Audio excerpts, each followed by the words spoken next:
plus marriage inonamatirwa mana azvamuona patiktok marriage inonamatirwa amana kuna vanhu vari kutsanya vari kuenda kumakomo namatira marriage yekuti marriage inonamatirwa zvakaipa ndoanachaira mapasinamatira havazokudze magirlfriends anonamatira marriage varumba vanonamatira marriage exactly saka iwe uri mumba ukashandisa mafeelings usikashandise kunamata ucharohwa neuya arikunamata mwari vanotarisa munhu kuti wangu ndeupi mwari havatarise kuti uri mumba yakati wangu ndeupimbamo munorohwa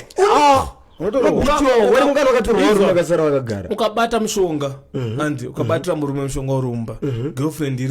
yarara iri paprayer baba marriage unofunga kuti mwari wangati just because iwe uri mumba saka ndakumvira mwari havanzwe mwari atobozviziva kuti igirlfriend raisi avazive ndeupi anokudati anoda chivhayo pane munhu ari kukanganisa marriage yeumwe anito mwari anotokubvisa marriage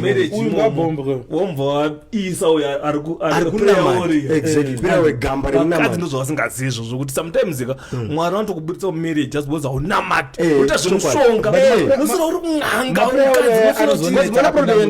zvavanoita vakadzi vaya vanonamata vasati apinda marriage kana apinda marriage apa comfort zone akurelax avanachirwa kugeza pane munhu mukadzi wekuti uchimuona ari kunze achiri bebe anakageza zvakaipa ukamutora ukamisa mumba akuzati ndine munhu akurelax but twambotora nyaya yekugeza